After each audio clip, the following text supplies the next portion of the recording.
পবিত্র কালাম হাকিমের 31 নম্বর সূরা 16 নম্বর আয়াত আল্লাহ তাআলা মানুষকে জানায় দিলেন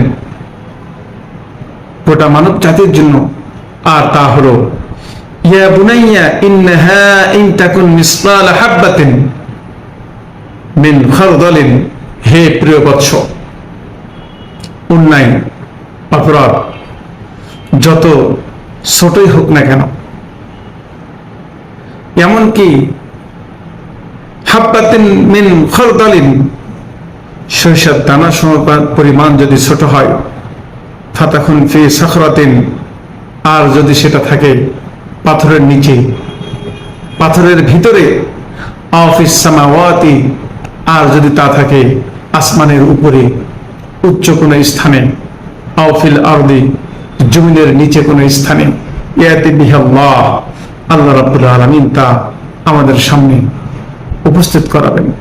অর্থাৎ এমন কোনো গোপন স্থান নাই যেখানে আমি আপনি পাপ কাজ করি না কেন, এই সমস্ত পাপ কাজের হিসাব আল্লাহ রাব্বুল আলামিন আমাদের মাঝে সেদিন উপস্থিত করাবেন। ওদিয়াল কিতাব, এবং কিতাব আমাদের সামনে দিবেন। ও কুদিয়া বাইনাহুমুল হক, সেদিন ন্যায় বিচার করা হবে। আল্লাহ রাব্বুল আলামিন জানায় দিলেন ফালা তুজলামু নাফসুন শাইয়া, তখন কোন নেককারের নেক কাজের ব্যাপারে কোনো হ্রাস করা হবে না, জুলুম করা হবে না। যে পাপ কাজ করবে সে পাপ কাজ তার বৃদ্ধি করা হবে না। আল্লাহ রাব্বুল আলামিন জানায় দিলেন ওয়া নাদাউল মাওয়াজিনুল কিসতা লিয়াউমিল কিয়ামাতি, আমি কিয়ামতের দিবসে ন্যায় বিচারের মানদণ্ড স্থাপন করাব। উক্ত মানদণ্ডের মানুষের কৃতকর্ম সমূহ সেদিন আমি আল্লাহ রাব্বুল আলামিন বিচার করব।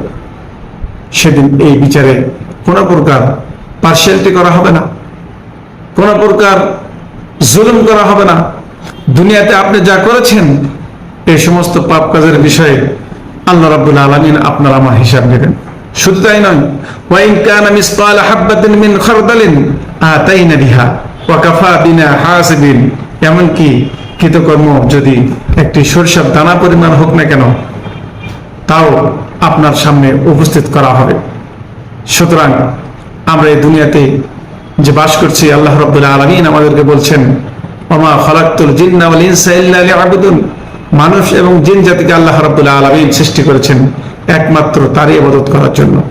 আমরা যদি ফাঁকি দেই আল্লাহ রাব্বুল আলামিন তাও জানেন, আমরা যদি ভালো কাজ করি আল্লাহ রাব্বুল আলামিন তাও জানেন। সুতরাং আমি আপনাদের মাঝে উদাত্ত আহ্বান জানাবো, আল্লাহ তাআলা আমাদেরকে শ্রেষ্ঠ জাতি হিসেবে প্রেরণ করেছেন মানুষের কল্যাণের জন্য।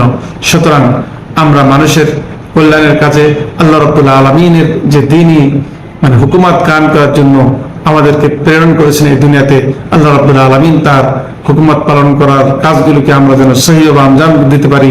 আল্লাহ রাব্বুল আলামিন সকলকে তৌফিক দান করুন। আসসালামু আলাইকুম।